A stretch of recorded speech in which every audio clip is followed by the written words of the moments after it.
4, 3, happy 1994!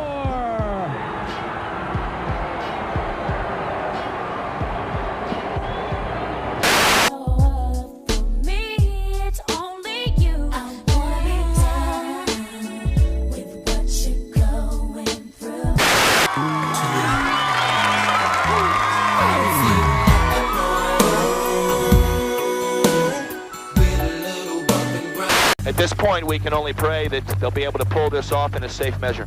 Distraught, with a gun to his head, O.J. Simpson is on the run and threatening to end his emotional pain with a bullet.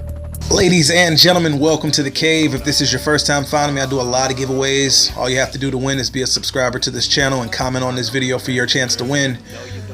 Today we're going to dive into the untold beef of Nas versus the notorious B.I.G.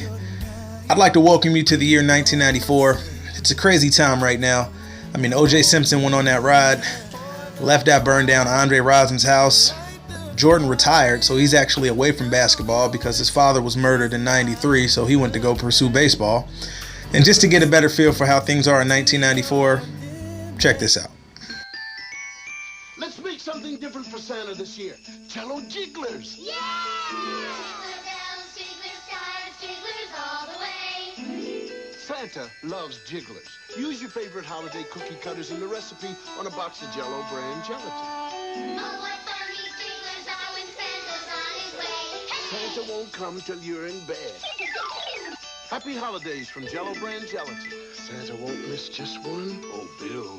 Okay, so from a music standpoint, there were several acts that broke into the scene with debuts. The Brat, Outkast, Warren G, R. Kelly. Speaking of R. Kelly, I know you guys may be unaware, but in 1994 there was this thing called R&B. Alright, this genre dominated the charts.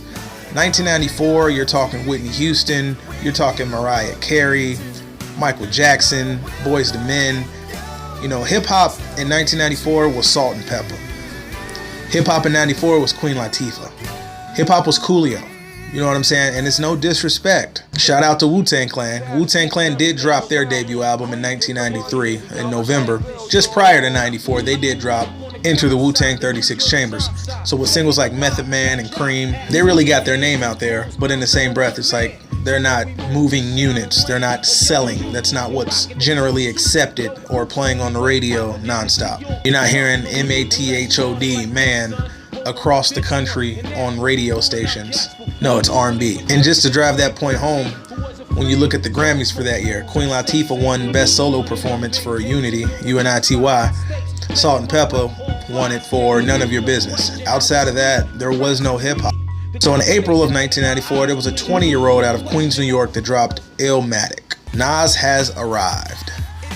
This is a classic album for the hip-hop genre, and not just hip-hop, but I want to say like a subgenre, because whenever I say hip-hop, I don't want people to think that I'm just saying, oh, Nas and Biggie are hip-hop, but Drake isn't. No, I think that there are tons of subgenres. So while Nas was most definitely hip-hop, he's also New York, lyrical, mafioso. It's details to it, you know, and I think that's a lot of the problem with today. You still get that guy in the corner wearing wallabies talking about that ain't hip-hop because it don't sound like Wu-Tang. You know, I feel as if you got to be more open-minded with this hip-hop thing, because hip-hop evolved. Nas is a prime example of hip-hop evolving. After Nas, then you get Jay-Z, you get the Biggie, you get a whole subgenre, you get the Firm, you get so many people who are on that same vibe. So just like R&B, back in these days in 1994, there were these things called magazines. This is something you guys may not know anything about. Okay, so in this moment in time, you can't name magazines. In 1994, magazines were how you kept up with who was who. The internet was still under construction, and just to be honest, a lot of homes that really followed and loved hip-hop culture, they couldn't really afford cable TV to watch MTV or BET. So that's when you got to go to your local grocery store or CD store or whoever carried, whether it was The Source or Jet or Essence or Vibe or Right On, Word Up, whatever you want, you know, it's still a couple of those magazines out there. But before the internet, before things became how they are now, print media, I mean, just like newspapers, you know, they're like extinct now, but they were major. major in the mid-90s. You want to know who got an album coming out? Oh, well, Tupac was on the cover of this. I mean, even Biggie played into it on his debut album. He definitely had his mom reading the source in his line, smiles every time my face is up in the source, you know, so that's most definitely a part of the culture. And he kept it a part of the culture. Why wouldn't? He put their magazine in his video, which would do nothing but make them more popular or show him more love. Nas's Illmatic, it was a 5-mic album, meaning the same way I rate albums, the highest rating you can give an album is 5 mics. It's just like Star Search or something where they give 5 stars, or, you know, the highest ranking you can give. Nas's Illmatic got that. All right, now due to the state of hip hop, Illmatic never truly got the recognition it deserved. Not in that moment anyway. So to recap, Wu-Tang debut, critically acclaimed. Nas debut, critically acclaimed. So New York hip hop was not only back on the scene, but back with a new lyrical, gritty type of boom bap sound. You know, I think this is like the beginning of the boom bap. So in the coming months, Sean Puff Daddy Combs would launch Bad Boy Records, starting with album releases from the Notorious B.I.G. on September 13th and Craig Mack 1 week later, September 20th. Just in case you're curious, this was a 4.5 mic album given by The Source. Ready to Die changed hip hop. So not only would the Notorious B.I.G. incorporate the boom bap, hardcore, underground New York hip hop, but with the guidance of Puffy, Big found himself rapping over melodic R&B records, something hip hop really hadn't seen, not on this level. So I know this is the point where Tupac fans like to jump in and say, oh, well, Tupac was active, and Tupac most definitely was active. He had 2 studio albums before all this. He had Tupacalypse Now in 1991. He had Strictly For My Niggas in 1993. Yes, he did. But he also had Juice in 92, Poetic Justice in 93, Above the Rim in 94. So by 1994, he had more movies than he did albums. You know, so it's hard to put him in the conversation with the top rapper when it's like he has more movies than he does. And I mean, it's nothing against him for, you know, guys are trying to better their career. He was ahead of the curve on that, most definitely. Salute. But Tupac never really was in the conversation of, yo, he's the best at what he's doing. He's the best musician out. But the attention that Biggie received was just off the charts. He quickly became a household name.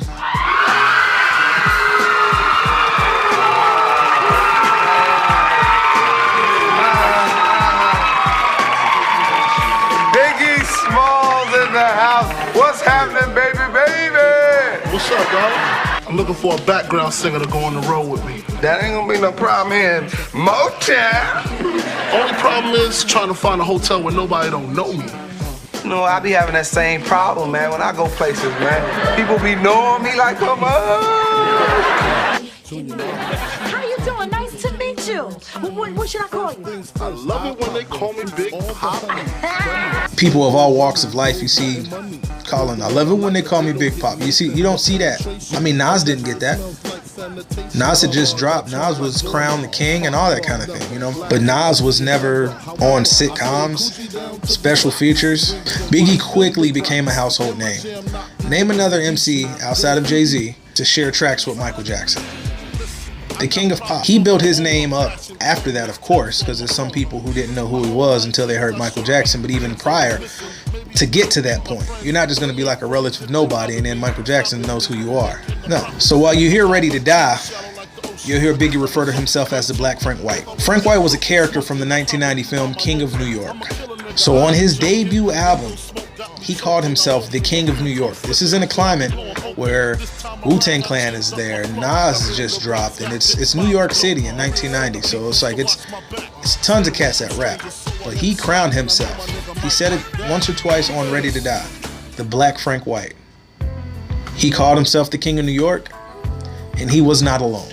So let's fast forward to 1995 on the July cover of The Source. Source magazine blatantly named him the King of New York. So just to recap again, Wu-Tang Clan came out, critically acclaimed, dope. Nas came out, critically acclaimed, dope. But no commercial success. So here comes this Notorious B.I.G., Heartthrob Never, Black and Ugly as Ever. He comes out less than a year later, he's on TV shows, he's crowned king by the streets and the media. But what about Nas? So of course, while Nas was in the lab recording his sophomore album, It Was Written, in 1995, he felt the way.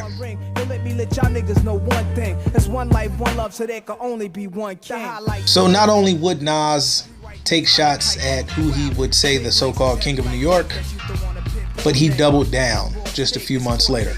kick. I take the crown off the so-called king of the town and lock it down. This second shot by Nas wasn't released until February of '97. So keep in mind, Biggie died in March of '97. And he actually died before he had a chance to respond. Nas took some subtle shots. Biggie came at him. Like leprechauns as I crush so-called willies, thugs, and rapadons. This goes out for those that choose to use disrespectful views on the king of NY. It's ill when MCs used to be on cruddy shit, took home, ready to die, listen, study shit, now they on some money shit, successful out the blue. But unfortunately, this would have to be the end of the beef because this actually was released 2 weeks after he was already gone from this planet. Nah, not at all. I mean, I thought I was just gonna, I knew I was gonna win something. I'm hoping I'm still gonna win the album of the year. That's what I wanted more than anything. That the best performance. I didn't think I was gonna win that, and I definitely didn't think I was gonna win lyricists with Nas on it. But I just want the best album. That's it, because I know that was tight. I worked hard. So even though there was definitely some mutual respect, they even shared some mics. A lot of people will say, "Oh man, you can't say that they beef." Nah, they were cool. They were cool. Yeah, well, so were they. So what do you guys think? I mean, the whole purpose of this video is, I feel as if everyone talks about Biggie versus Pac. Everybody talks about Nas versus Jay-Z. Nobody really talked about Biggie and Nas going back and forth, but that most definitely happened. So I have two questions. Question number one, who would have won this battle if it were to continue on this path? Question number two, in your opinion, what was the best album of 1994? You have so many to choose from. If you want my opinion, I think Biggie just went at Nas's neck. I mean, all Nas did was just some little, you know, king of the crown. I'm the king. You're not the king. I'm the king. Biggie came at him hard. It's ill when MCs used to be on cruddy shit, took home ready to die, listen, study shit. Now they on some money shit, successful out the blue. Biggie is saying Nas dropped first, then listened to Biggie's album, reinvented himself, and came back as if he's something he's not. That's tough. Now, if you made it this far on this video, I hate to break it to you, but you are a hip-hop head. Even better, a 90s hip-hop head. So do yourself a favor, go ahead and subscribe to the channel where I'll break down all things related to hip-hop, whether it's albums, movies, you name it. Thanks so much for watching. I'll see you guys next time.